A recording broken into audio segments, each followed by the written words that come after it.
আমার সামর্থ্য কম, সেই হিসেবে আমি এই উদ্যোগটা নিয়েছি। না, আমার গাড়ি এটা গড়বড়ির উপর, এটা আমি নিজেই প্ল্যানে করা আছে। এখানে পিৎজা পাওয়া যায়, থাই স্যুপ পাওয়া যায়, চাউমিন পাওয়া যায়, পাস্তা পাওয়া যায়, চিকেন ফ্রাই পাওয়া যায়, মুরগি ভাজি পাওয়া যায়, বার্গার পাওয়া যায়, রেগুলার বার্গার, স্পেশাল বার্গার, হালিম, চটপটি। আমি মালয়েশিয়া ছিলাম, মালয়েশিয়া থেকে আসে এই ব্যবসা নতুন ধরছি। আপাতত চার মাথা ব্যবসা করি। আজকে শখ করে নিজ এলাকায় সবাত আসছে। না, আমি সবসময় করি। চার মাথা পাবেন বগুড়া চার মাথা বাস স্ট্যান্ড, সরাসরি সবকিছু বানিয়ে দিই। পিৎজা যে কোনো কোয়ালিটি, যে কোনো সাইজ। মালয়েশিয়া থেকে খাবার এগুলো শিখে আসছি। আশা করি যে কোনো খাবার আমার কাছ থেকে মানসম্মত পাবেন। এছাড়া বিয়ে, জন্মদিন, আকিকার জন্য যে কোনো বাংলা, থাই, চাইনিজ যে কোনো মেনু আপনি অর্ডার দিয়ে আমার থেকে বানিয়ে নিতে পারবেন।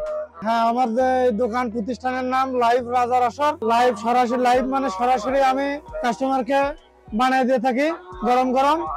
আর রাজা হলো আমার কাস্টমার, কাস্টমার হলো আমার রাজা, আর আসর হলো আমার এই প্রতিষ্ঠান, আর এই প্রতিষ্ঠানের কর্মচারী হলো আমি। এটা বিদেশে আছে, বিদেশি স্টাইলে আমি এই দোকানটা বানাচ্ছি।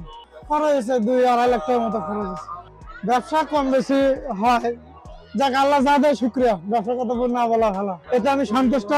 বউ বাচ্চা নিয়ে, ফ্যামিলি নিয়ে সুখে আছি। যে কোনো মেনু অর্ডার নিয়ে দিতে পারবেন, বাংলা, থাই, চাইনিজ, যে কোনো মেনু।